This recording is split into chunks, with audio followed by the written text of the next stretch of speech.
Bueno, hoy tenemos en el ciclo de diálogos con profesores del Colegio Libre de Méritos a el profesor Juan Pablo Fusi, catedrático de Historia Contemporánea, bien conocido tanto por los especialistas como el público, como por el público general, dada la cantidad y calidad de libros que ha escrito de alta divulgación sobre temas muy amplios. Y para dialogar sobre el conjunto de su obra, hemos invitado a Alfonso Armada, periodista, director de la prestigiosa página web Frontera D y presidente de la sección española de Reporteros Sin Fronteras, que conoce muy bien la obra del profesor Fusi y se hará cargo de esta entrevista acerca de su historia, sus ideas y sus principales aportaciones profesionales. Muchas gracias a los dos y os dejo la palabra. Muchas gracias. Buenas tardes, Juan Pablo. Es un placer vernos, aunque sea a través de esta intermediación telemática. Bueno, voy a empezar con una pregunta que creo que es fácil para romper el hielo que supone toda pantalla. Quería saber qué es lo que te hizo convertirte en historiador. Bueno, pues he solido decir, creo que tomándolo de José Gaos, pero no estoy seguro, que mi vocación es una muy extraña sorpresa para mí. Es decir, que no viendo o mi entorno familiar o mi propia, digamos, primera juventud, etcétera, no hay nada ahí que pueda apuntar a que yo pudiera ser historiador. La única preocupación, que esa sí es real y muy, muy temprana, paradójicamente en un historiador, fue por la actualidad. Es decir, yo era tengo muy buena memoria todavía hoy, afortunadamente, y recuerdo cosas de primeras páginas de periódicos de San Sebastián, donde yo nací, del año 49, 50, siempre de política, de la actualidad, no de otro tipo de cosas.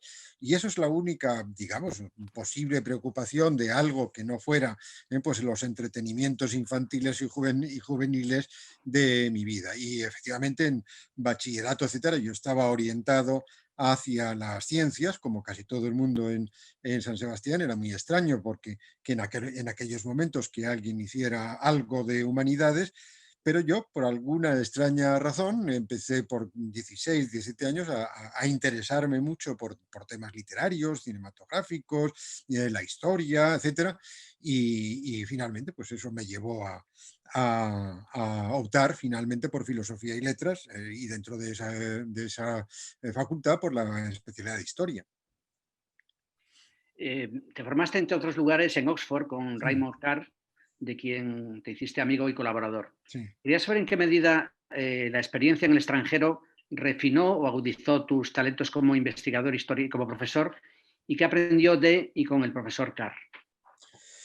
No, bueno, vamos a ver, Oxford es absolutamente decisivo en mi vida y en mi trayectoria, evidentemente. Si San Sebastián es mi paisaje prometido, mi referencia permanente, nostálgica y emotiva, Oxford, si me solo alguna vez que he dicho esta expresión, me parece una cursilería, pero la voy a repetir. ¿No? Es una especie de estado del alma, ¿no? Porque va mucho más allá de la mera aprendizaje historiográfico, etcétera. Es un entorno fantástico, de una belleza extraordinaria. Parece que, en fin, hasta alguien torpe como pudiera ser yo, ahí por osmosis se impregna de una universidad que penetra en toda la ciudad y que protagoniza la vida de esa ciudad, repito, entre un par de ríos arbolados, unos colegios fantásticos y un profesorado y una historia, tanto académica como literaria, tremendamente estimulante, ¿no? Que le hace a uno sentirse un cierto orgullo personal, por eso e impregnarse mucho de ese estilo, ¿no? Del pub donde iba Oscar Wilde, o el colegio donde estudió este o el otro, en aquella generación, aquel pequeño grupo literario que surgió aquí y allá. Por tanto, para mí Oxford pues, ha sido, en primer lugar, bueno, el ciclo formativo definitivo de mi vida. No, Oxford en el ámbito de la historia no hay algo que pudieras llamar, aun cuando se ha utilizado muchas veces, una especie de escuela de Oxford. Yo creo que no. Sí hay unos ciertos estilos intelectuales en Oxford, ¿no? Pero ya he mencionado antes a Oscar Wilde, pues él decía en la carta que escribe desde la cárcel de Reading a su examante, y por el cual acabó en la cárcel, le dice: tú nunca entendiste que Oxford es jugar con las ideas.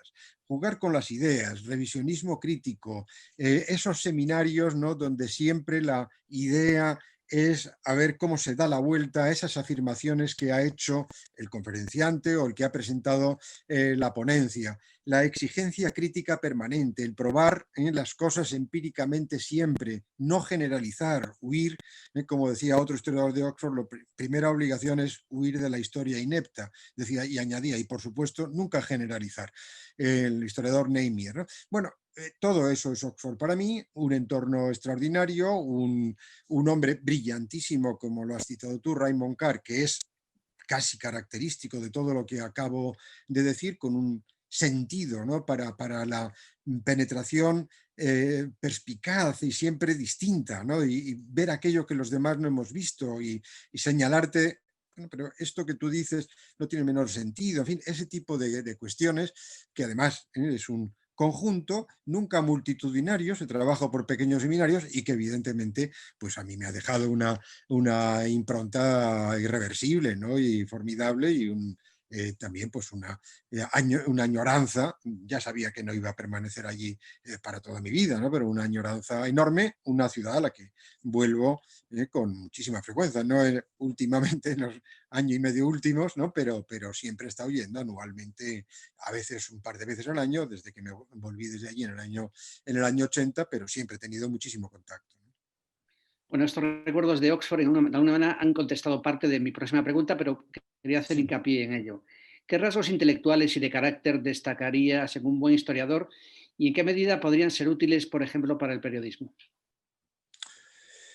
Hombre, yo diría, en primer lugar, voy a utilizar ciertas palabras que no están totalmente acuñadas por alguien de Oxford, pero que yo sacaba conclusiones y las llamé de esa manera. En primer lugar, el revisionismo crítico y una suave iconoclastia, por lo menos esas dos cosas, ¿no? Es decir, bueno, ¿qué es la misión del historiador? Pues más o menos estaba en la contestación que te he dicho antes: revisar a la luz de nueva evidencia, pues visiones estereotipadas, tópicas, lugares comunes, etcétera.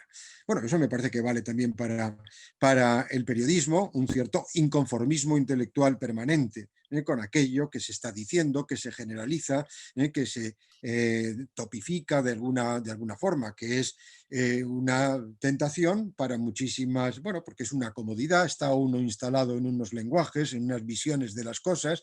Yo creo que hay el intelectual, sea académico, sea periodista, periodismo tiene una responsabilidad como creador de opinión extraordinaria, en que tiene que ir a sustituir mitos por conocimiento de alguna forma, ¿no? Y por tanto, pues eso es lo que para mí es absolutamente fundamental, la ruptura, el inconformismo con lo recibido. Eso no significa nihilismo y provocación, yo no sé si lo fui, pero ya no lo soy, evidentemente, pero sigo creyendo en que el pensamiento y también la formación de la opinión avanzan un poco siempre desafiando lo que ha quedado establecido de alguna forma y no está sustanciado por evidencia. Por eso la obligación de no generalizar y de ir a lo que siempre es singular y distinto. Me ha gustado mucho eso que has dicho de sustituir mitos por conocimiento. Podría ser una forma, no digo que vayas a, no es una sugerencia para que lo pongas en tu lápida, pero podría ser una especie de descripción de tu tarea como historiador. ¿Ha intentado sustituir mitos por conocimiento? Lo he intentado, pero Alfonso, no sé si es exactamente así, pero a mí me suena mucho a Tucídides, que es No está mal. el primero de todos nosotros. No, algo así, me parece que no lo dice así, ¿no? Pero dice algo así que él está haciendo historia para sustituir las los mitos mal contados por los poetas o una cosa así. No lo dice peyorativamente hacia la poesía, ni muchísimo menos, ¿no? No sé muy bien por qué lo decía, si lo decía porque tal vez la visión de la guerra de Troya, pues es la visión de la, ya quisiéramos todos haberlo hecho, la Ilíada o lo que fuese, y que él en realidad llama Tucídides historia a contar lo que el historiador ha visto con sus propios ojos, porque él no, en aquel momento no había documentación, archivos, todo este tipo de cosas, él no se fiaba de aquello que había sido idealizado, más o menos por narraciones, por leyendas, por mitos. Hombre, mitos me parece en el caso del historiador contemporáneo un término demasiado fuerte, es decir, que yo he sustituido mitos por conocimiento. Y lo digo en serio, ¿no? Es decir, sí habré revisado determinadas visiones, pues que a mí me han parecido insuficientes, mal planteadas, o lo he intentado por lo menos, ¿no? Pues, por ejemplo, simplificando mucho, pues en España es verdad que hay unas visiones muy fuertemente dramáticas y estereotipadas de España, del país trágico, del país dramático. Hombre, pues he intentado no decir no es tan trágico, no es tan dramático, se parece más a un país normal de su propio entorno, que ha tenido muchos problemas, quien nos lo ha tenido. Por tanto, ya digo que mitos por conocimiento me parecería un poco exagerado si yo dijera que eso es lo que he hecho, pero sí he tratado de hacer ese revisionismo crítico al que me refería antes y no quedarme satisfecho con, digamos, las visiones más o menos recibidas que me parecían no suficientes, ¿no? Has mencionado antes de tu gran memoria y tu recuerdo de algunas portadas incluso de periódicos, y además has sido un historiador que ha querido participar un poco en el debate intelectual y político, escribiendo de vez en cuando con cierta frecuencia en los periódicos. ¿Estás de acuerdo con esta idea de que el periodismo podría ser el primer borrador de la historia? Desde luego, para un historiador contemporaneista, el que diga que no se ha metido a fondo en la prensa del 19 y por supuesto la del 20, creo que sería un enorme error. Y voy a poner algunos cuantos ejemplos de lo que quiero decir. Yo, por ejemplo, en este momento, ahora sigo, ya no me caben carpetas en mi casa de recortes de periódicos. Con un poquito más distinto que antes, no lo recorto todo, pero sí creo tener ya el instinto de un artículo firmado o de un editorial que me parece que va a ser duradero y que iluminará muy bien, cuando digo muy bien, hasta en un 70%, lo que el día de mañana se podrá decir. El periodismo, por ejemplo, otro ejemplo que puede parecer un poquito escandaloso. En el ámbito contemporáneo, voy a poner relaciones internacionales ya muy recientes. El trabajo de archivo va a ser muchísimo menos importante que la prensa. Hoy, al día siguiente de cualquier reunión internacional, lo que dice la prensa nacional e internacional es abundantísimo y mucho más importante de lo que el día de mañana ese embajador que estaba ahí le mandó a su primer ministro, en el cual va a llegar como unas 72 horas después de lo que ya la prensa lo ha dicho previamente. La de prensa ahora lo dice muy bien, da una información verdaderamente extraordinaria. Entras en las páginas económicas y tienes series del PIB hasta del último país perdido no sé dónde, etcétera. Y el análisis de la actualidad, que es fundamental, el análisis de la actualidad que hace la prensa en este momento para que el día de mañana, 100 años después, el historiador pueda, precisamente porque han hecho el comentario inmediato de actualidad, aun cuando sea erróneo, captar cuál fue la sensación de aquel momento, del momento pasado. Por tanto, es sumamente importante, probablemente más, desde que ya existe la linotipia y el telégrafo y el corresponsal extranjero, que la primera prensa de la primera parte del 19, que es más literaria que otra cosa, no tiene una periodicidad diaria, muchas veces es semanal, quincenal, es efímera, aparece, no da titulares, no tiene corresponsales, no recibe las noticias. Un ejemplo de lo que estoy diciendo que me suele gustar muchas veces decirlo y repetirlo. Y del papel de la prensa, por ejemplo, para el historiador. Cuando es asesinado Lincoln en los Estados Unidos, 1864, si no recuerdo mal, bueno, tiene que pasar, no hay cable telegráfico subterráneo, no hay forma de que eso se sepa en Europa hasta que llegue un barco, que será 8 o 9 días después. Cuando es asesinado Kennedy, unos 300 millones de personas de todo el mundo veíamos en directo cómo llegaba a Dallas y el asesinato 300 en directo y enseguida 800 en los noticieros de una hora después o de lo que fuese. Bueno, por tanto, el periodismo está metido de hoz y coz en la actualidad. Esa actualidad será historia mañana. La actualidad de hoy es la historia de mañana, y esto es evidente, igual que la política de hoy es la historia de mañana, de la misma manera. Por tanto, yo sí creo en eso muchísimo, y además es ya tan exhaustivo, tan abundante, tan diversificado, que por eso digo que a lo mejor la fuente interna que manda un agregado comercial, pues para conocer la economía de Alemania ya la conocemos casi exhaustivamente a través de la prensa económica, ¿no? Bueno, esta pregunta parece una obviedad, pero bueno, de cara a lectores a lo mejor no avisados, quizá no, pero ¿en qué medida es Benito Pérez Galdós, y en concreto sus episodios nacionales, una forma de empezar a interesarse por la historia de España y luego de seguir leyendo puramente historia? Bueno, todo Galdós, los episodios nacionales y las novelas sociales, las novelas que él llamaba contemporáneas, estas últimas son como un análisis sociológico de España, y los episodios nacionales son la creación muy consciente y muy deliberada de una conciencia nacional. Es decir, él va recogiendo aquellos episodios que han ido jalonando el 19 y que a él le parece que han marcado, y que estamos todos completamente de acuerdo, el sentir de los españoles, y que han ido forjando esa construcción de España como un Estado nacional. No se va al imperio, no se va a épocas anteriores, pero así a Trafalgar, se va a Zumalacárregui, se va a Mendizábal, se va a Prim, en fin, y muchos otros acontecimientos que hicieron el 19. Es muy consciente.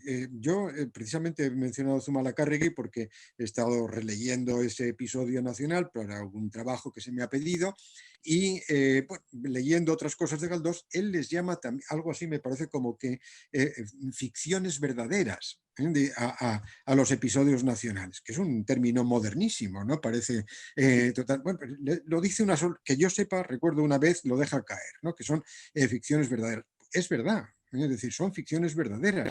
En los episodios nacionales combina, como sabe todo el mundo y sin duda muchos de nosotros, una parte novelesca, ¿no? Y luego acontecimientos muy bien investigados, ¿no? De los cuales es una descripción de una batalla, de alguna crisis política, de este político del otro, de algunas políticas sectoriales que se hacen, de situaciones en general de la historia española, y apuntes biográficos de la mentalidad o de la personalidad de muchos de estos personajes, que son verdaderamente perfectas, y que además, si él no las hubiera recogido prácticamente casi al tiempo que iba sucediendo, sobre todo en los últimos episodios nacionales, ahí hubiéramos tenido la carencia de valoración por falta de fuentes. Por tanto, Galdós es fundamental en todos los sentidos. Como novelista, y sus episodios nacionales son, vamos, un hecho excepcional en cualquier literatura, que fue pues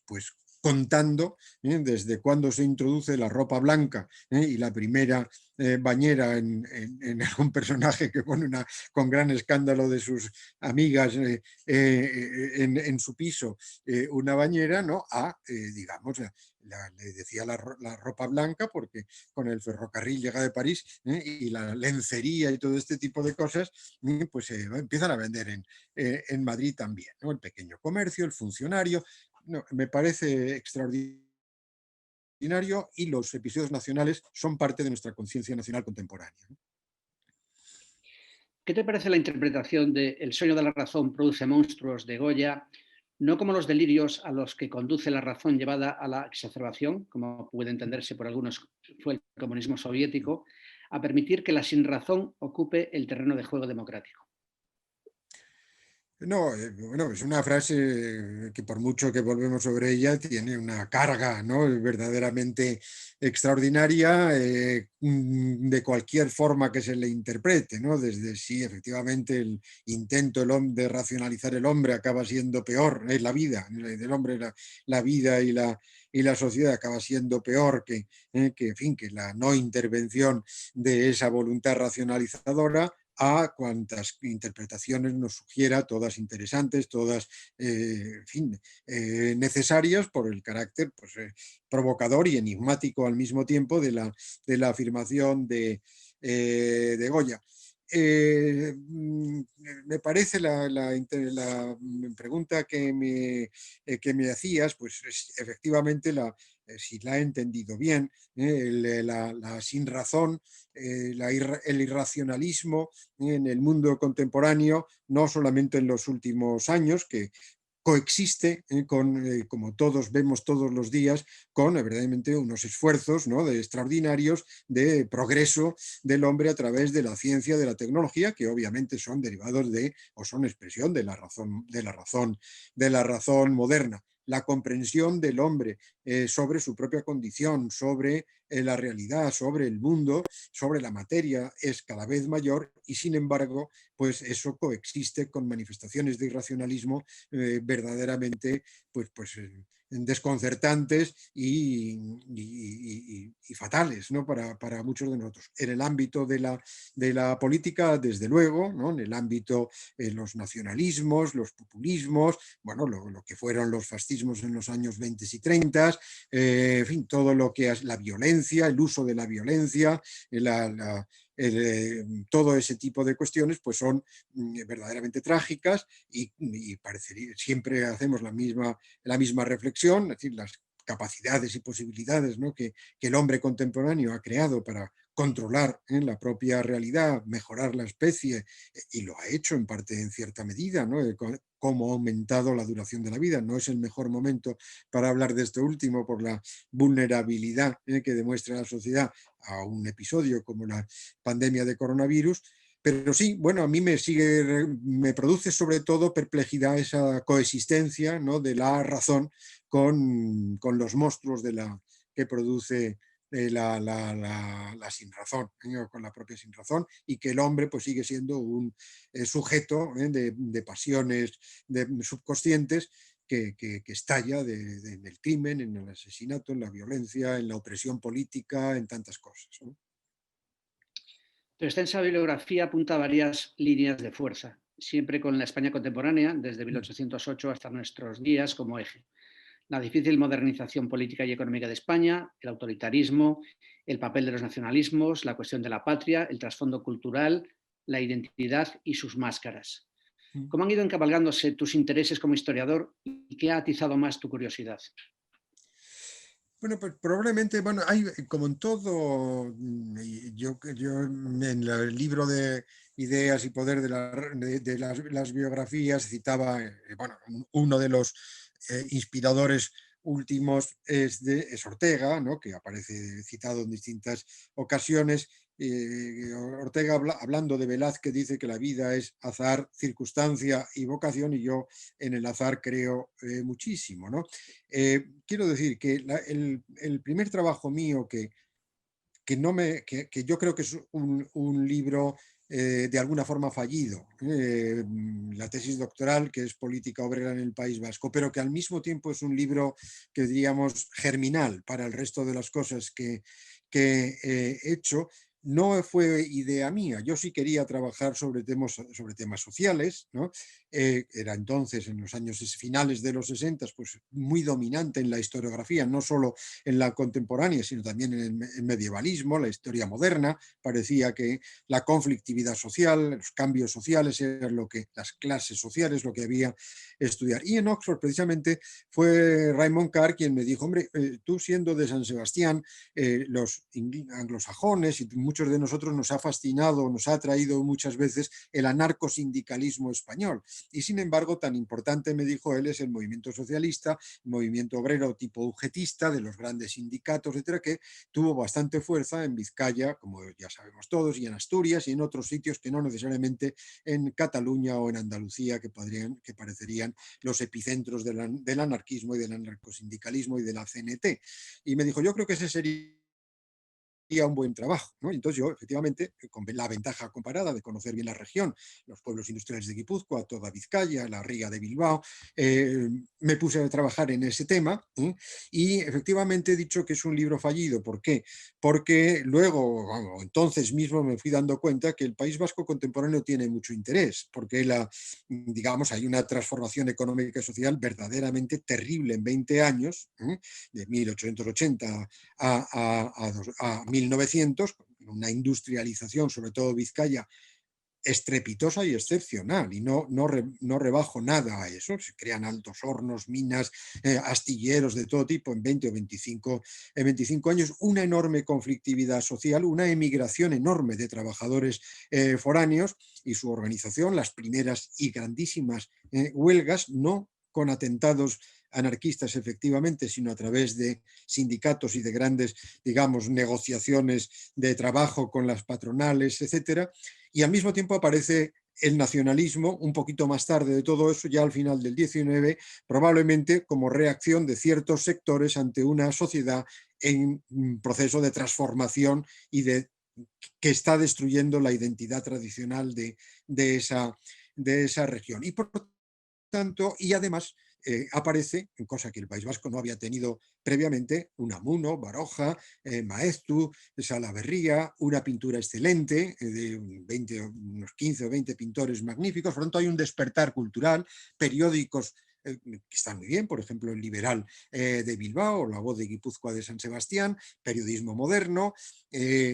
Bueno, es una transformación en muy poco tiempo, vuelvo a repetir, tanto económica como demográfica, como cultural, como social y encima identitaria, pues verdaderamente muy atractivo. No lo vi así, lo que yo llamaría ahora la irrupción del País Vasco. Hice el movimiento obrera o la política obrera en el País Vasco hasta el año 1880-1923, pero sí quedaron el nacionalismo, las movilizaciones obreras como polarización de una sociedad, los movimientos de población y por tanto yo además eso lo pensé como parte de España, no estaba haciendo historia estrictamente regional o local, sino que me parecía que el Maeztu dice de Bilbao en 1896 es la capital de la Nueva España, porque ya hay bancos, hay de todo.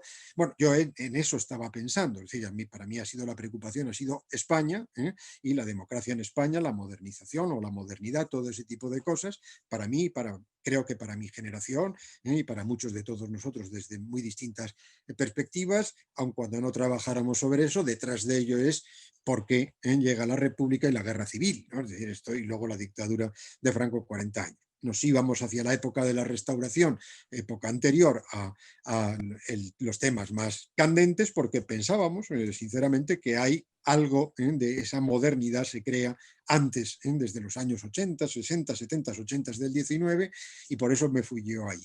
Por tanto, digamos que de esa primera preocupación inducida por el estímulo de Carr o la orientación de Carr a ir a un tema que es una región, el País Vasco, que sobre todo Vizcaya y Guipúzcoa, que tienen un desarrollo rapidísimo, ¿no? Moderno y cuyas, digamos, polarización social responde también a líneas bastante más parecidas pues, a lo que puede ser Europa que a la CNT, aunque también hubo anarcosindicalismo en otros sitios, no solamente en España, pero digamos menos tópica, ¿no? De lo que desde perspectivas de fuera se veía España, pues de ahí fui desarrollando esa obra sin sin la coherencia que hoy a mí me gustaría haberme exigido, puesto que hablando otra vez de Oxford, Isaiah Berlin, que era el profesor de la historia de las ideas allí, decía que él fue un intelectual taxi, ¿no? Que le proponían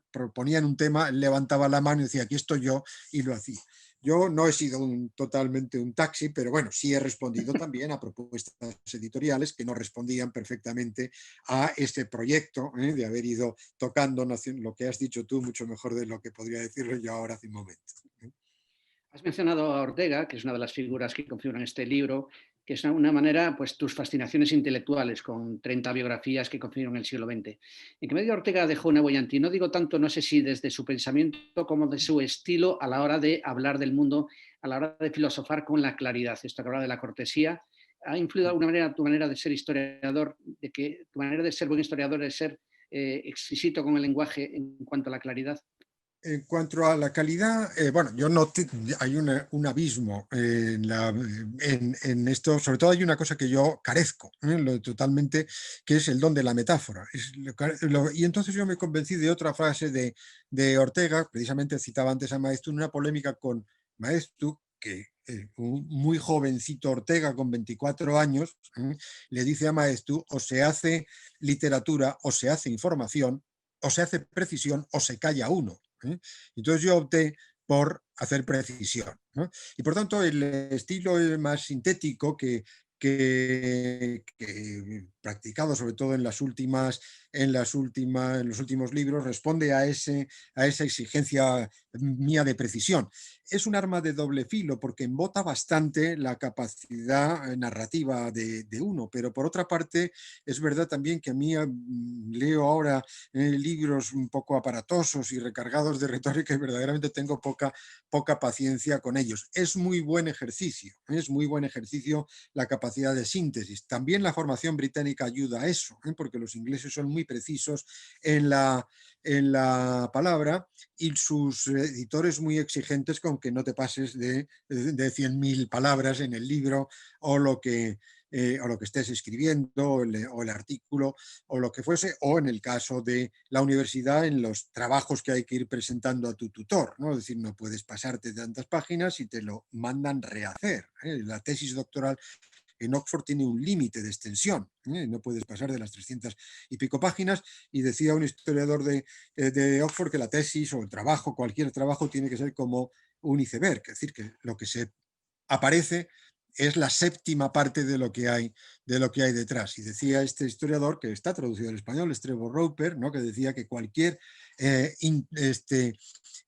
incrustación pedántica, decía, sobre eso, es decir, inmediatamente el crítico, el lector lo ve y sobra está de más. A mí Ortega me ha influido mucho, curiosamente, paradójicamente, menos en las grandes tesis. Es decir, que yo la idea de élites y masas no me convence como sociología de la sociedad y de formación de las naciones. El cambio generacional, sé que hay generaciones, pero la generación no es un concepto homogéneo, ni muchísimo menos, ¿no?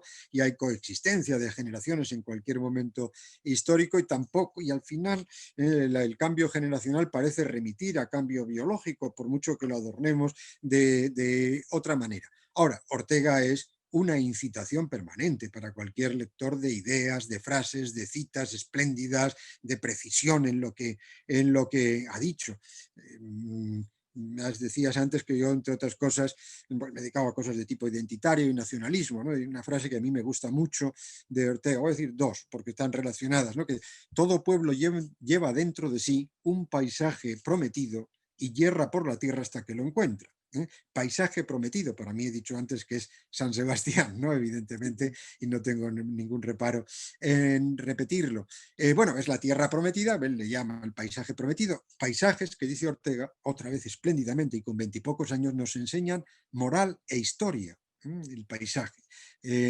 El tema que yo no he sabido nunca resolver bien. Me hubiera gustado hacer un libro sobre paisaje que hubiera ido a moral e historia, ¿no? Pero bueno, una cosa es la enorme calidad enunciativa que tenía Ortega y otra cosa materializar eso en un libro o en un conjunto de ensayos. Pero sí, hay muchísimas cuestiones de Ortega, repito, que son o incitaciones intelectuales o flechas que dan en el blanco, que la atina perfectamente en definir algo, que a mí eso sí me ha interesado mucho y creo que tiene ese sentido de influencia, ¿no? Mucho.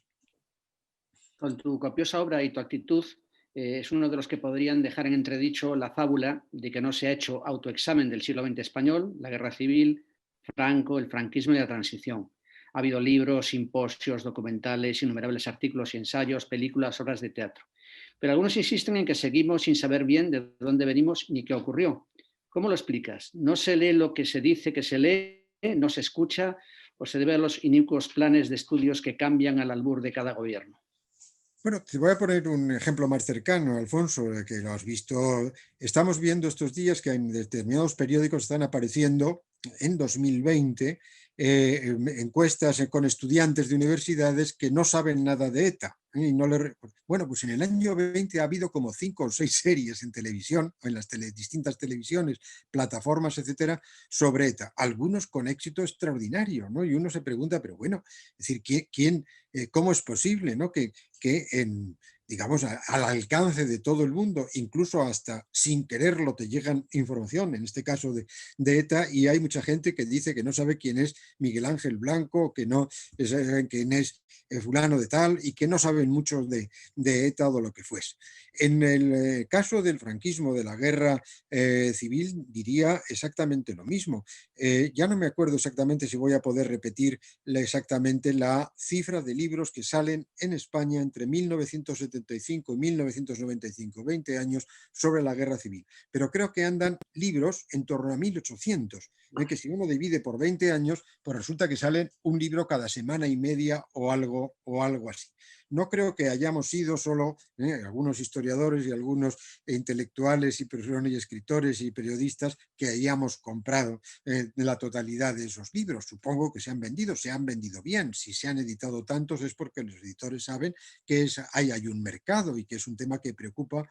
Series de televisión, muchísimas, de la guerra civil, me acuerdo de una, debió ser en 1986, en el cincuentenario de la guerra, 52 capítulos, a falta de uno o dos, 52, con una comisión de historiadores que presidía Tuñón de Lara y donde había además de gente muy diversa, estaba Fernando García de Cortázar, José Manuel Cuenca, digo, en el consejo asesor. De la transición hubo también varios y de la guerra distintos,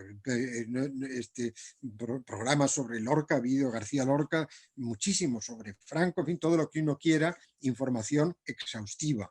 Yo diría que en la transición, y por tanto enlaza con tu pregunta, en la situación actual, la guerra civil, la reflexión y la publicación sobre la guerra civil y el franquismo ha sido necesaria a la democracia. Aquí no ha habido ningún pacto de silencio, sino todo lo contrario. Otra cosa es que lo que se ha hecho es historia o literatura, que hay muchísima, por cierto, por ejemplo, de la guerra civil, por los 70, todavía ahora, ¿no? Es decir, están saliendo novelas sobre la guerra civil, pero en un determinado momento algunos de los mejores escritores españoles, Cela, Benet, en la transición, 79, 80, el propio Umbral, con César Visionario, y Capital del Dolor, La Capital del Dolor, tantísima gente escriben algunos libros excelentes sobre esos acontecimientos y sobre el régimen posterior o la posguerra o todo ello. Y posteriormente, en los 90 en adelante, ya una generación posiblemente más joven, desde Almudena Grandes, Prado, etcétera, hacen de la guerra y de sus consecuencias parte de su literatura y parte fundamental de su literatura. Por tanto, yo no entiendo muy bien, ¿no? Es decir, a qué viene esta información. Hay suficiente, se publica y quiere decir que atrae. 2017, me parece, el Premio Nacional de Historia es a Enrique Moradiellos por la historia mínima de la guerra civil. Bien interesante Enrique Moradiellos porque es un hombre nacido en el 61, es decir, que tiene 14 años cuando muere Franco, que no empieza a publicar hasta los 80 y que por tanto ya es un historiador de la transición, posterior a mi generación. No mucho después, pero digamos una generación posterior, 14 o 15 años después de alguien como yo, mi propia generación. Hombre, en fin, el Premio Nacional de Historia, por un libro que encima es un resumen y que es casi un premio a esa generación que se ocupó abundantemente de la guerra civil. Para mí me dejan perplejo muchas de esas contradicciones que existen en el mundo contemporáneo. Únicamente repito lo que acabo de decir hace un momento: no ha habido supuestos pactos de silencio ni ocultaciones, sino una preocupación real, diría lo que decía Günter Grass de Auschwitz, que dejó huella indeleble en la memoria de los alemanes. Pues la guerra y el franquismo ha dejado huella indeleble en la historia de los españoles. ¿Te parece que el debate entre república y monarquía tiene base razonable o es fruto de una mala lectura del pasado y otro ejemplo más de ideología aplicada a la historia y de sentimentalismo? Sí, bueno, lo último, es decir, sobre todo una ideologización muy fuerte y en este caso completamente innecesaria de la visión política, ¿no? de alguien. ¿Por qué digo eso? Bueno, primero, jugando un poco con las palabras y tratando de hacer frases un poco llamativas, algunos, yo mismo he solido decir que la monarquía fue un problema en el año 31, un problema para la democracia, y que en el 75 fue la solución, jugando también con palabras de Ortega de que España era el problema y Europa de la solución. Pues la monarquía fue el problema en el año 1931 y la monarquía ha sido la solución en el año 61. Las monarquías parlamentarias y constitucionales posteriores a la Segunda Guerra Mundial son un marco tan posible para la democracia como puede ser la República, y en algunos casos mejor. No sé, la República venezolana, ¿qué tiene que ofrecer a nadie como modelo de democracia? Bueno, es todo lo contrario de todo eso. Y en general los presidencialismos fuertes tienden a formas cesaristas y autoritarias de liderazgo que son siempre, bueno, no necesariamente, tienen que llevar a formas de autoritarismo personal, pero bueno, la tentación siempre puede existir. En la monarquía parlamentaria y constitucional eso no existe. El rey tiene un papel estrictamente protocolario y representativo, no tiene poder ejecutivo, casi ni enunciativo, de trazar algunas líneas muy vagas y generales, sino que suscribe lo que hace, lo que dice el gobierno en el famoso discurso de la corona británica, que siempre habla la reina, ahora es reina, en primera persona: mi gobierno hará, mi gobierno dirá. Ella no dice nada. El discurso está escrito literalmente por el primer ministro. Y por lo tanto, mi gobierno es el primer ministro el que está tratando de decir eso. Bueno, por tanto, en España, digamos que tenemos una monarquía constitucional y parlamentaria, abrir el problema de la forma del Estado, que siempre es un tema, como la organización territorial, delicada y compleja, me parece verdaderamente una estupidez de un orden pues, inconmensurable. Es completamente innecesario, es ocioso. La jefatura del Estado está muy bien representada como está en nuestra Constitución y evidentemente por digamos, la figura del rey, que había habido, digamos, controversias en torno al anterior jefe del Estado, no, digamos, empaña la institución como tal de la monarquía constitucional y el papel que la corona como tal ha tenido a todo lo largo de la transición, en un primer momento como impulso del cambio, porque tenía todo el poder del régimen de Franco, y luego pues ya muy limitado a las funciones constitucionales que contempla y define la propia Constitución. Por tanto, la monarquía parlamentaria y constitucional es un marco muy viable para la democracia, y creo verdaderamente pues, completamente disparatado reabrir esa cuestión. Esto va un poco en esa línea también, pero también cuestionar la transición y el llamado régimen del 78, ¿es a su juicio un error de análisis ecuánime de la historia reciente o forma parte del incurable cainismo nacional? Pues un segundo, se le llame como se le llame, si cainismo a mucha gente le puede resultar pues un poquito fuerte, pero desde luego es un gigantesco error. La transición ha sido un nuevo comienzo y por lo tanto ha sido la solución democrática, si se quiere, generalizando, cuando he dicho al principio que no deberíamos hacerlo, a la crisis española del siglo XX, que ha habido pues, primero una monarquía parlamentaria y constitucional, pero no plenamente democrática, luego una dictadura de Primo de Rivera, la república, guerra civil, dictadura larguísima. Bueno, parece que hemos encontrado en la transición pues la solución, porque por lo que decíamos en la pregunta anterior, en la pregunta que me hacías antes y en la respuesta que he tratado de dar sobre la monarquía parlamentaria y constitucional como solución. Por tanto, la democracia, no hay régimen del 78, es un sistema, y es un sistema abierto. El sistema de partidos cambia. Primero estaba la UCD, luego ha habido el PSOE y Alianza Popular, después Alianza Popular fue sustituida por el Partido Popular, ahora han aparecido otros partidos. Nunca ha habido, tengo mucho empeño en decirlo, bipartidismo. La gente se olvida, porque se olvida y se contradice. El PNV ha gobernado en el País Vasco, que no es cosa menor, desde 1980, prácticamente ininterrumpidamente. Y Convergencia y Unió en Cataluña, que tampoco es poca cosa, prácticamente ininterrumpidamente desde 1980. Luego se ha gobernado en Coalición Canarias, Partido Regionalista Cántabro, ha gobernado en coalición el galleguismo, también el BNG estuvo en el gobierno con el Partido Socialista Gallego.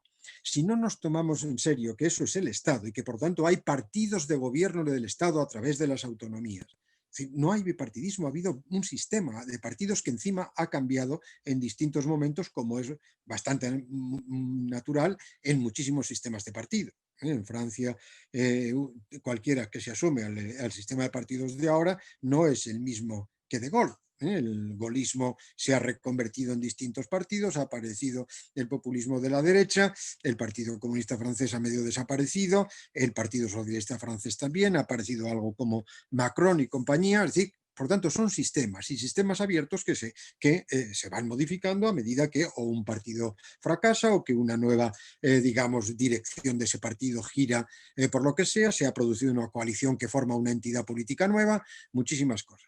Régimen es algo cosificado y verdaderamente inmovilizado, y aquí no hemos tenido eso, ni bipartidismo ni régimen, sino un sistema político definido por la monarquía constitucional, con nuestras leyes electorales, un sistema territorial de autonomías que mejor, peor, con problemas, sin problemas, con éxitos en algún momento, con catástrofes en otras, con muchísimos problemas, ha funcionado institucionalmente bien, para suficientemente como para ir absorbiendo todos esos problemas que tiene esta y cualquier otra sociedad moderna, que pueden ser muchísimos.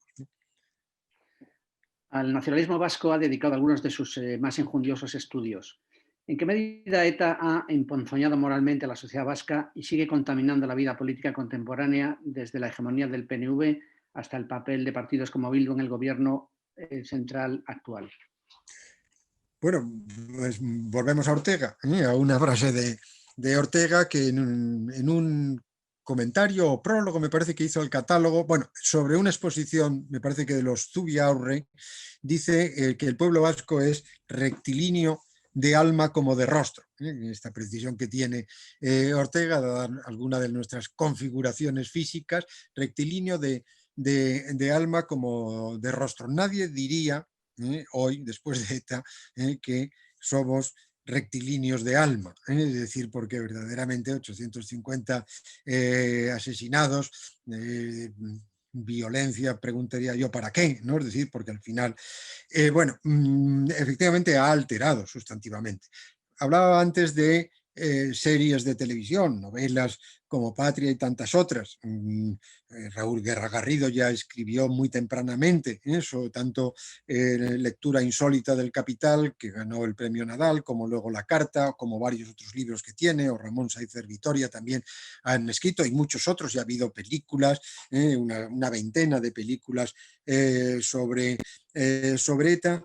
ETA aparece en parte de esa reflexión de la literatura y del cine vasco contemporáneos, y por supuesto en la historiografía. Hay centros de estudios dedicados a ello y muchísimas publicaciones. Ahí hay una crisis de conciencia fuerte en la sociedad vasca provocado por ETA. ETA altera radicalmente esa, vamos a llamar, suponiendo que todos la tienen, pero estoy hablando del País Vasco, de esa conciencia moral, ¿no? de una sociedad que cree en el trabajo, que cree en la palabra empeñada, que parece que no mata a alguien que está mirando la bahía de la Concha con su mujer, en fin, que parece que se muere de otra forma, no precisamente de esta, o se secuestra a alguien como Ortega Lara 500 días, y cuando le liberan, como este hombre se va a reincorporar a su puesto de trabajo anterior, que era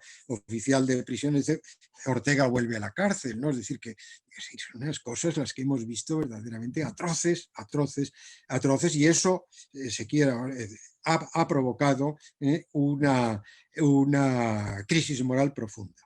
¿En qué se manifiesta? Bueno, la literatura y el cine, como digo, lo recoge. Probablemente el hombre de la calle pues, lleva su vida, la cotidianidad, digamos, absorbida por el trabajo, la educación de sus hijos, su salud, etcétera, una serie de cosas que no va a ir todo el día con la cabeza sujeta con las manos, apesadumbrado por lo que ha ocurrido. Pero claro que estas cosas alteran radicalmente, introducen pues el lado oscuro, ¿no?, de la personalidad de la sociedad vasca en este momento. Yo a veces pienso que se ha hablado muchas veces de la batalla del relato en el País Vasco, que la batalla es entre el relato y el no relato, no la batalla del relato.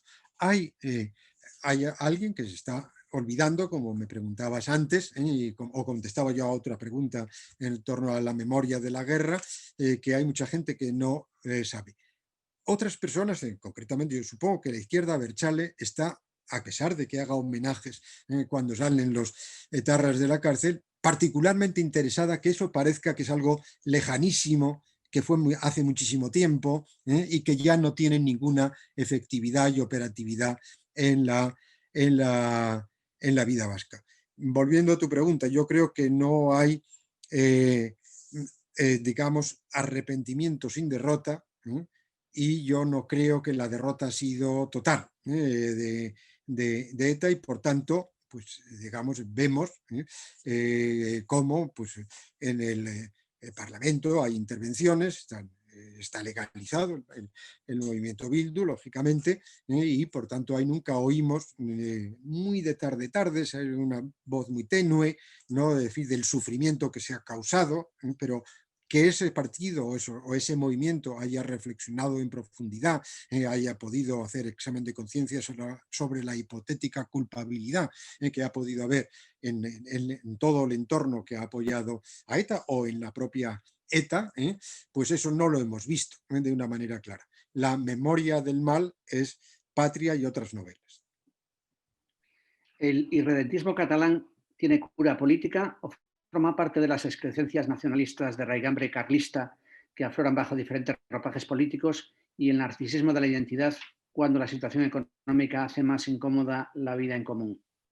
Me quedo más con lo segundo, del narcisismo de la identidad, que el carlismo, etcétera, porque me parece que queda un poquito demasiado lejos. Tal vez hay más continuidad en lo que fue el carlismo con el PNV, que está también, es un lenguaje ya mucho más modernizado, no es un partido católico, ultracatólico y etnicista como lo fue en origen. Eso no debe de desconocer, pero ya no lo es. Un partido que actúa en una sociedad muy modernizada y que se ha adaptado perfectamente a todo ello, y que incluso ofrece pues, soluciones a esa y guía a esa sociedad. Y en el caso catalán todavía más, yo diría más lejos. Pero en cambio lo del narcisismo de la identidad o digamos, las políticas identitarias que siempre tienen algo que se debe afirmar, ¿no? En la política de la identidad y por tanto en la política nacionalista subyace una filosofía política que hace de la nación y no del individuo el sujeto de la política, el objeto y el sujeto de la política. Y por tanto, no estoy diciendo con eso acusando a los nacionalismos de violentar los derechos humanos, los derechos individuales. Digo que no hacen de los derechos del individuo como tal el punto principal de la política. Y como no lo hacen de la igualdad, por ejemplo, tampoco podría ser desde una perspectiva pues, socialista o lo que sea, el sujeto de la política, una sociedad igualitaria o que garantice la plena igualdad de oportunidades para la gente a través de la educación o lo que fuese, etc. No, los nacionalismos son la exaltación de la idea de nación con una carga emocional verdaderamente muy fuerte de identidad colectiva. Y que a eso ha acompañado además normalmente pues a lo que hablábamos muy al principio, mitos, leyendas que adornan o visten la identidad, que no son, digamos, empíricamente demostrables nunca, pero que forman parte pues, de esa visión idealizada y mitificada de un pasado, de una realidad, de una región, de unos paisajes, de unas identidades étnico-lingüísticas, en fin, de todo ese tipo de de una experiencia colectiva, si no quieren utilizar ya la palabra étnica, pues probablemente un historiador como Vicens Vives diría Cataluña pues es una experiencia de toda una sociedad a lo largo de los siglos. Bueno, muy bien, eso es más digno, más respetable, que no pues, el definirlo como una identidad de tipo étnico, etcétera. Pero bueno, siempre es la comunidad, la sociedad, la que prevalece y que tiene unas señas de identidad, que es una lengua, en fin, es una serie de cosas que se cultivan y hay que mantenerlas y extenderlas como, digamos, defensa de esa identidad. No es unos partidos políticos, los nacionalistas, que admitan la pluralidad de sus sociedades, que no tengan un proyecto educativo lingüístico, si es que hay una lengua diferenciada sobre esa región, sino que hay un proyecto nacional y un proyecto identitario claro que cumplir, ¿no? Y en ese sentido, pues tienen como filosofía política, no es la filosofía del liberalismo y de la democracia liberal. He dicho que en los nacionalismos, cuyas raíces pues, son distintas y controvertidas y no siempre fácilmente explicables, son una reacción emocional de masas. Y por lo tanto es muy difícil, volviendo a una pregunta sobre Goya, la racionalización de todo ese tipo de cosas es posible, o lo ha sido posible durante cierto tiempo, la coexistencia y la convivencia con ellos, la aceptación de una unidad de un mercado, de un territorio en el que han estado durante mucho tiempo y donde hay pues toda clase de intercambios a lo largo de los siglos. Ahora, la tentación soberanista de los nacionalismos está siempre ahí. Y por tanto, la voluntad y vocación última del nacionalismo es la afirmación nacional y por tanto la recuperación o la formación o la construcción nacional y por tanto desafío en ruptura con otras identidades nacionales o territoriales en las que ha podido estar. Y por tanto es extraordinario, es un problema complicado. Para eso se hizo una de las mayores reformas que se han hecho en cualquier país occidental desde el año 45, un estado de las autonomías, que estas regiones, sobre todo el País Vasco, Cataluña, no son un estado, pero son más que una región y así está prácticamente reconocido por su lengua, por los derechos que tienen, por las concesiones que se han hecho de todo tipo. Y lo único que puedo hacer yo es lamentarme, ¿no?, que no haya habido una lealtad autonómica y constitucional a el proyecto que comienza a partir de 1975, proyecto histórico que resuelve todas nuestras crisis históricas y que tiene una dimensión excepcional, ¿no? ¿Y se podría entender el fenómeno de Vox como una reacción de un nacionalismo a la contra, precisamente contra este ruido permanente de los partidos nacionalistas vasco y catalán sobre todo? En parte sí, yo añadiría una cuestión más. El Estado de las Autonomías, yo he suscrito muchas veces y vuelvo a hacerlo ahora, que se me entienda bien por la dificultad que tiene y porque creo que todos hemos sido muy conscientes de ese esfuerzo y de qué es lo que se quería hacer y satisfacer.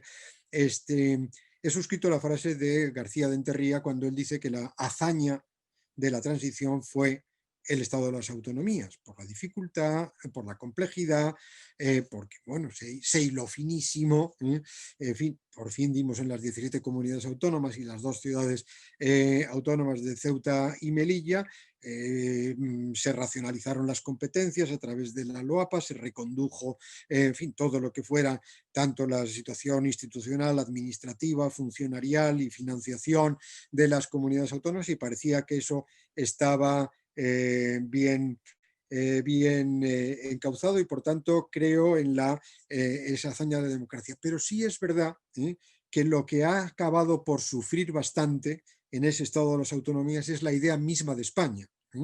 Y que por lo tanto parece como que es un tema vergonzante hablar de España y que lo que importa es España como Estado, sí, en torno a qué administración, pero España como identidad nacional o como nación, como tal, con su historia, su pasado, sus periodos brillantes, otros menos brillantes, otros catastróficos, etcétera. Eso no vale para determinadas regiones. Y por tanto yo creo que la reacción de Vox es doble.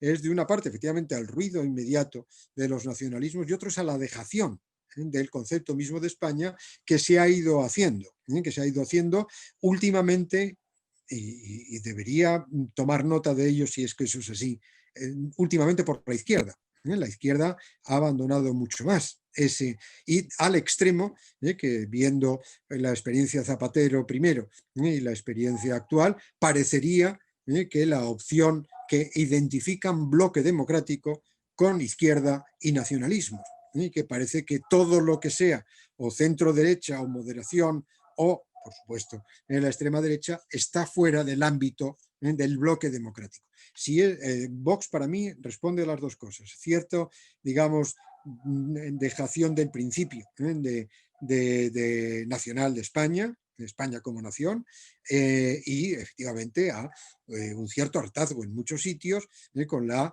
desafío permanente de los nacionalismos periféricos. Cuando entrevisté a Susan Sontag durante el cerco de Sarajevo, me dijo que la historia enseña constantemente, pero la gente no quiere escuchar. Esto entronca de lo que hablamos antes. ¿Está de acuerdo con esta afirmación?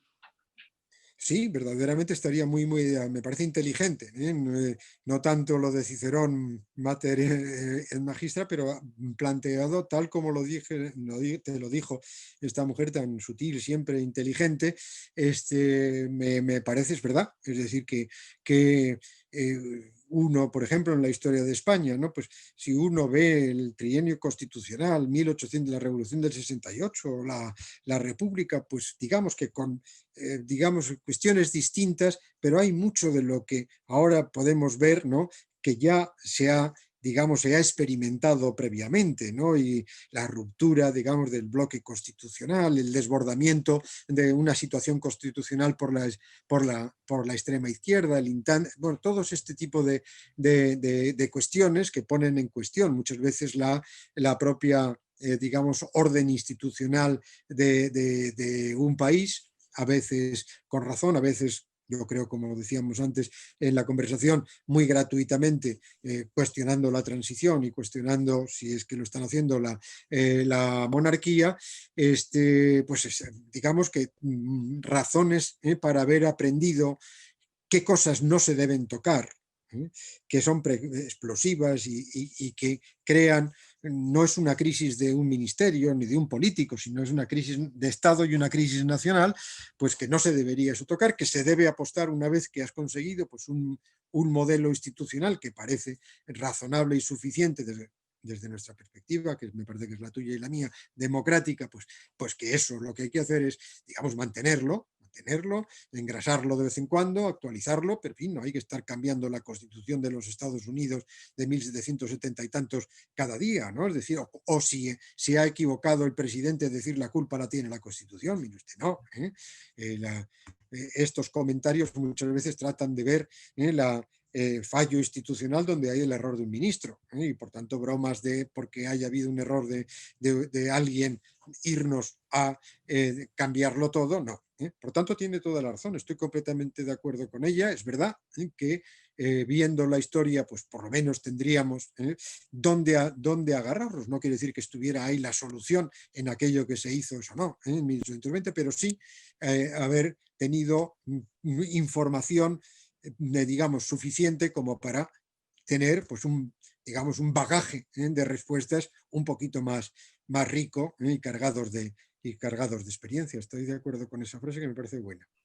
Me temo la pregunta que sigue, abunda un poco lo que hemos hablado, pero me parece inevitable teniendo a un historiador como tú delante. ¿En qué medida leyes como la de la memoria histórica o la de la memoria democrática son anomalías y están erróneamente planteadas y parten otra vez de una lectura política profundamente ideológica del pasado que no busca el conocimiento y vuelve a poner en peligro la concordia?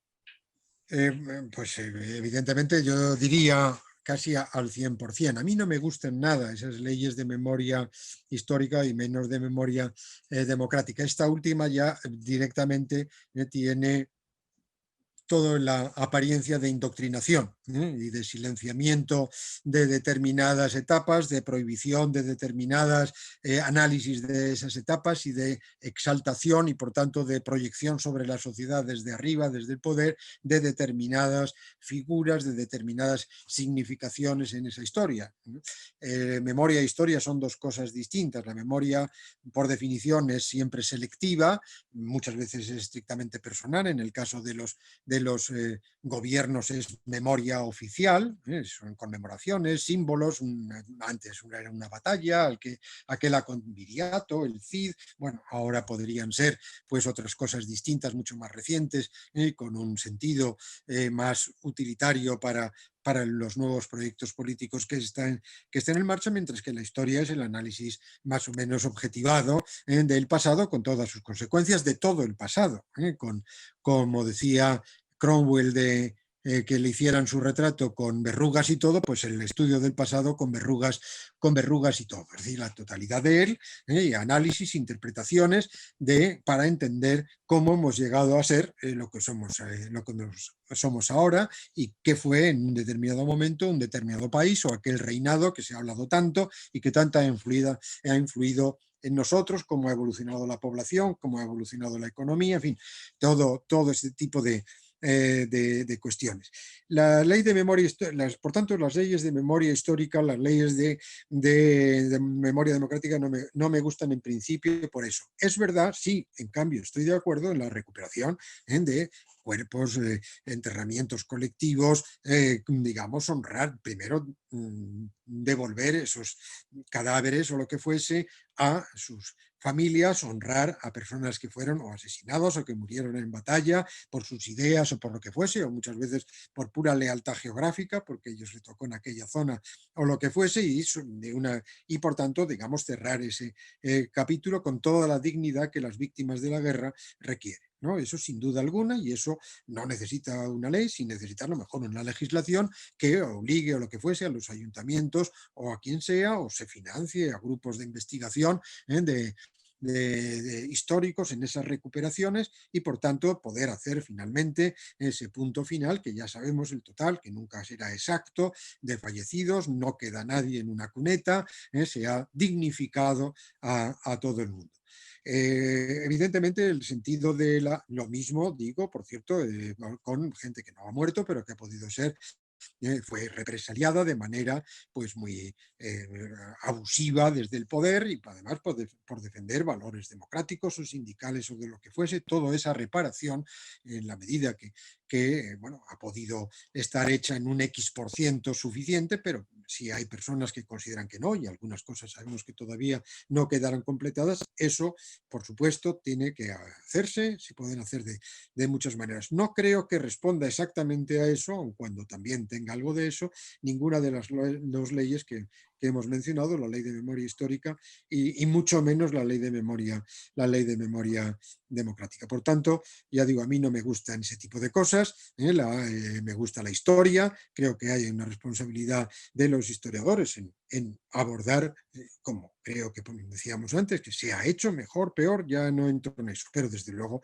que ha sido un tema que ha interesado y que interesa por lo menos a generaciones de historiadores, sin ninguna duda, estos y otros del pasado también, controvertidos, polémicos o lo que fuese, y que ese es el cauce. Y que el poder lo único que tiene que hacer es garantizar la propia pluralidad de la sociedad. Eso es lo que tiene que hacer en materia educativa y en otro tipo de materias, ¿no? El poder democrático.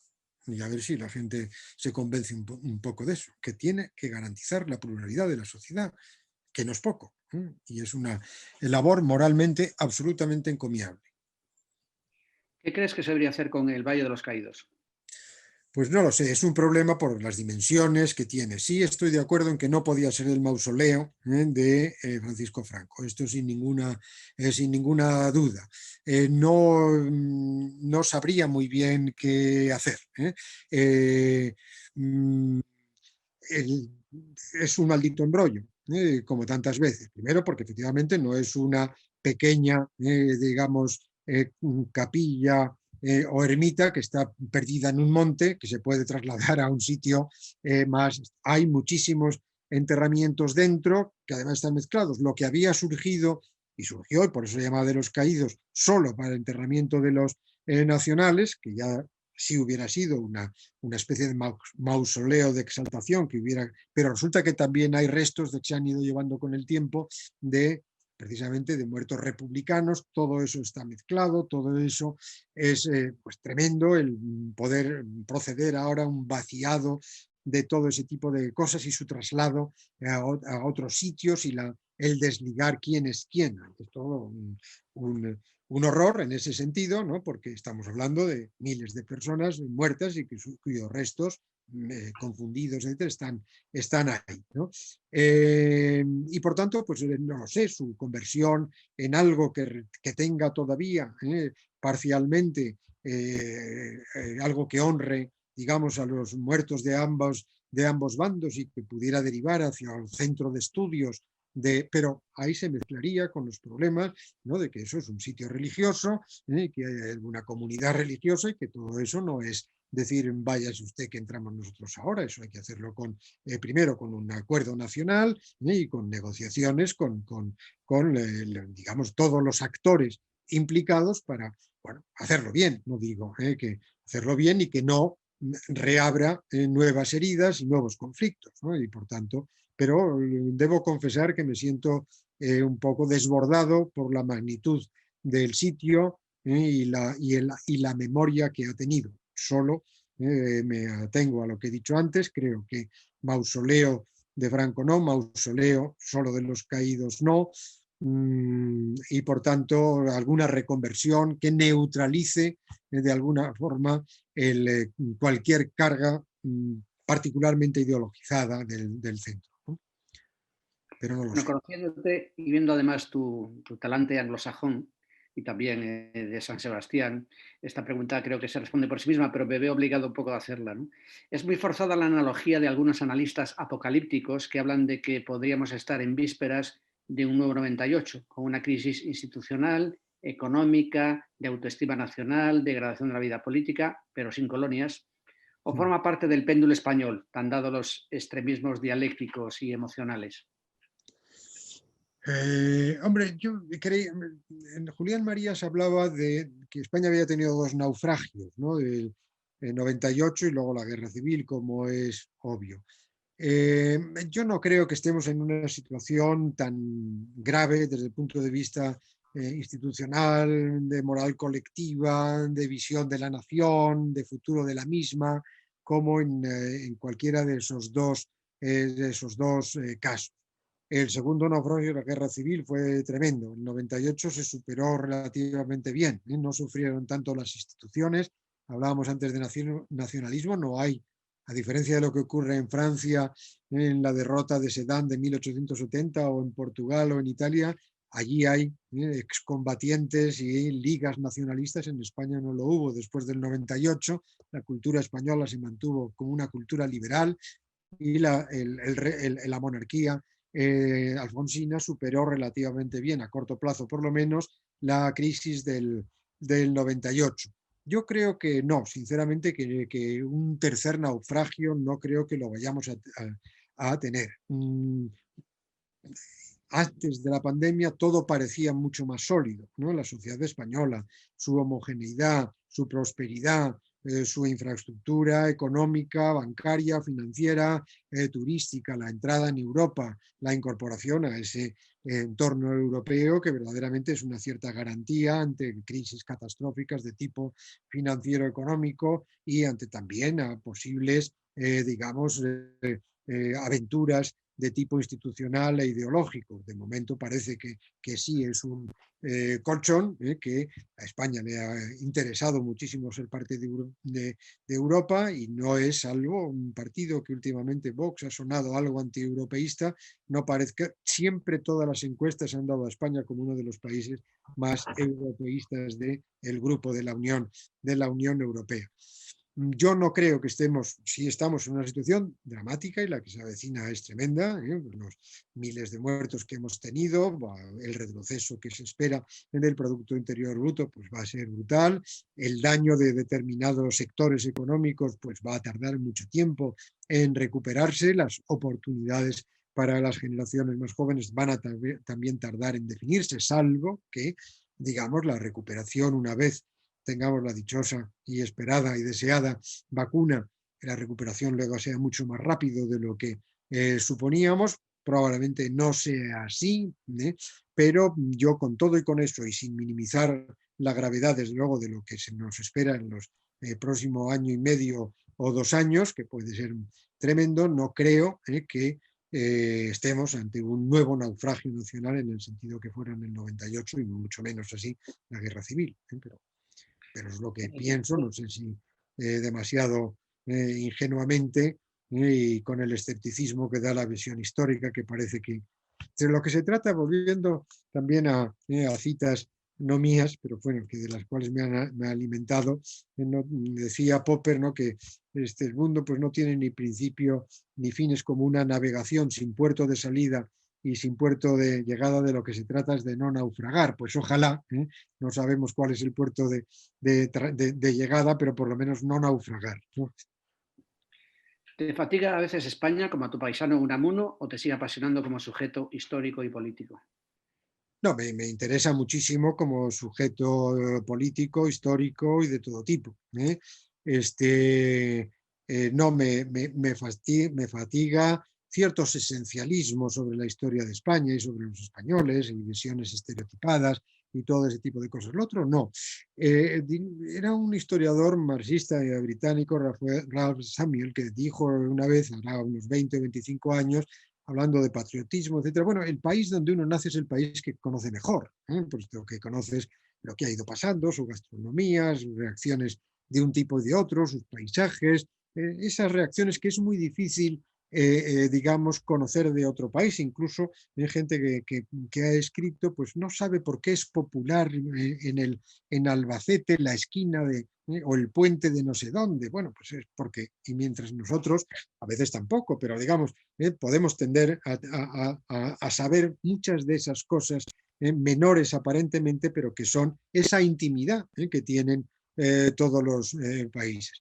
Y eso es lo que, digamos, uno conoce mejor y tiene una ventaja comparada, ¿no? Es el país donde uno ha nacido, aquel que comprende mejor, aquel que entiende mejor y aquel que también le preocupa más, lógicamente.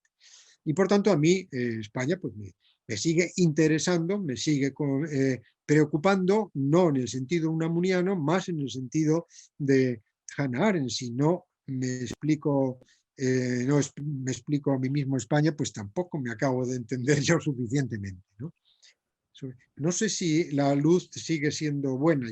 No, la verdad que se ha ido, pero es interesante porque desde el punto de vista dramático, creo que nuestro iluminador, que ha sido accidental, sí, ha ido borrando el fondo de tu biblioteca ya. y aparece en primer término tu rostro. Entonces creo que ha sido un accidente de la propia luz Vale, del vale.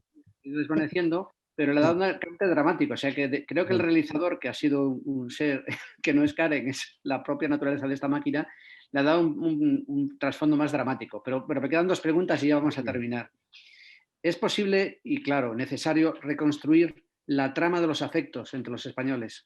Sí, totalmente necesario. Eso es otra cosa buena de la transición, ¿no? Que recuerda, por cierto, algunas otras etapas históricas que la gente no ha estado tan dividida y enfrentada en España. El consenso que hubo en la transición, acuerdos básicos sobre el fondo de la cuestión y además yo creo que relaciones de amistad en la clase política y no solamente en la política, entendiendo, como diría don Antonio Maura, en España somos 6.000. Bueno, ahora seremos bastantes más de 6.000, pero digamos, pues, la clase, el mundo del periodismo, el mundo de la vida académica e intelectual, todo ese mundo social que vive en la vida pública de alguna forma y donde hemos tenido muy buenas relaciones de amistad. Pongo en primer lugar a los políticos entre ellos, que además han contado y nos han llamado, te habrán llamado a ti y a mucha otra gente para muchas cosas, consultar algo, en un clima de cordialidad y de proximidad muy considerable que probablemente se ha roto en los últimos 3-4 años. Eso hay que recordarlo. Digo que ha habido en épocas españolas donde esa cordialidad existía. Muchas veces oigo yo decir o comentarios, historiadores jóvenes que se sorprenden de las relaciones de amistad que podría haber entre Galdós, que me preguntabas al principio, o Pereda, en fin, que bueno, que era un ultra tradicionalista y ultracatólico. Bueno, amistad con Menéndez Pelayo igual, de tertulia diaria en Santander y de cordialidad y de afecto personal entre ellos. Maura y Giner de los Ríos, en fin, tanta gente que en España ha tenido relaciones muy buenas en la República, incluso antes de la Guerra Civil, también antes luego la guerra civil rompe muchísimas cuestiones, separa a muchísima gente y se produce una fractura moral entre las relaciones personales de muchísima gente, pero también la vida intelectual anterior habrían tenido sus polémicas, lógicamente lo que se quiera, pero en las vanguardias hay gente de los años 20 que luego irá a la ultraderecha, que están en publicaciones excelentes, ¿no? Bueno, que está la generación del 27 y que ahí no se ha roto todavía esa buena relación, ¿no? Y algunos de los que luego se quedan en España, no sé quién de alguno de vosotros, escritores, decía, ganaron la guerra pero perdieron la historia de la literatura, ¿no? Muy bien, pero previamente habían coexistido desde Manuel Machado y Gerardo Diego, que luego se quedan dentro, por supuesto, con Antonio Machado, con los otros miembros de la generación del 27. Bueno, entonces sí, eso a mí me parece extraordinariamente positivo, refleja la salud de una sociedad. Si ahora se ha perdido, pues empezaría a reflejar otro aspecto de la situación pesimista a la que estamos abocada, que la ideologización de la vida pública lleve a rupturas personales, a ámbitos cerrados, a una falta de comunicación y de cordialidad entre las partes. Es más grave que eso ocurra en la política por definición, ¿no? Puesto que tienen que gobernar sobre un país y por lo tanto es una sociedad muy abierta y muy plural y es necesario entendimientos por lo menos sobre cuestiones fundamentales y por tanto yo lo lamento que eso sea así y hay que recobrarlo, habría que recobrarlo urgentemente, peremptoriamente. Bueno, y la última pregunta. ¿Quién es Juan Pablo Fussi?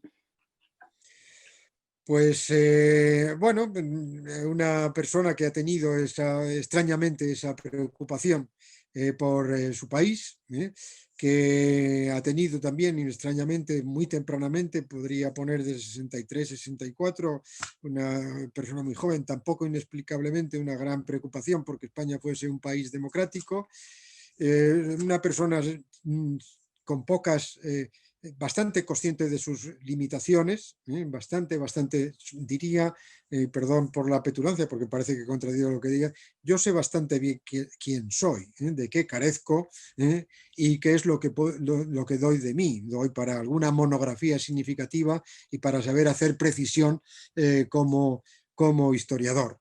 Y poco más, y que me gusta mucho San Sebastián, eso y Oxford, las dos cosas. Pues ha sido un placer volver a verte, Juan Pablo, y dejo ahora ya a nuestro anfitrión, José Lázaro, que termine esta conversación. Un Pues abrazo. agradezco mucho a los dos, a ti, Alfonso, por tus preguntas, como siempre, estupendas, y a José Lázaro por habernos provocado a esta conversación. Bueno, muchísimas gracias a los dos. Yo os felicito por el diálogo. Casi estoy tentado de felicitarme a mí mismo por haberlo provocado. Y bueno, me ha hecho pensar en muchas cosas.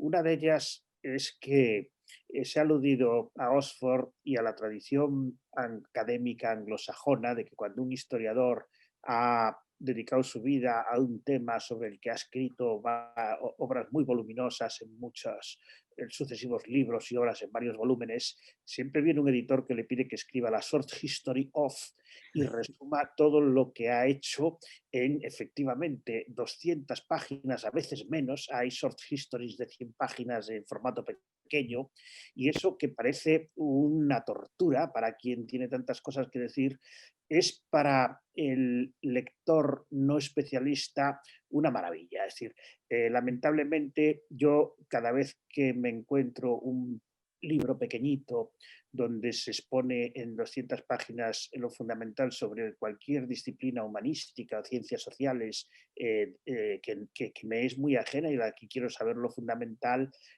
pues inmediatamente me abalanzo sobre él y me suelo llevar grandes chascos porque en España ese tipo de cosas se le encargan al último becario que ha llegado, que hace un refrito de 4 enciclopedias y efectivamente es lamentable. Yo me llevé una gran alegría cuando en una librería compré la Historia mínima de España de Juan Pablo Fussi, me la llevé también con la breve historia del mundo contemporáneo, y no digamos ya atreverse a escribir una breve historia del mundo en 200 y pico páginas, que es una verdadera delicia. Son libros que yo he leído y releído varias veces porque es verdaderamente prodigioso ser a la vez capaz de dedicar años a trabajar sobre un tema tan específico como como se hace desde la tesis doctoral hasta toda la obra historiográfica de un autor como el profesor Fussi, y al mismo tiempo tener la generosidad de ofrecer al público general esas síntesis que son al mismo tiempo de una enorme utilidad y de una gran solidez, porque realmente ahí está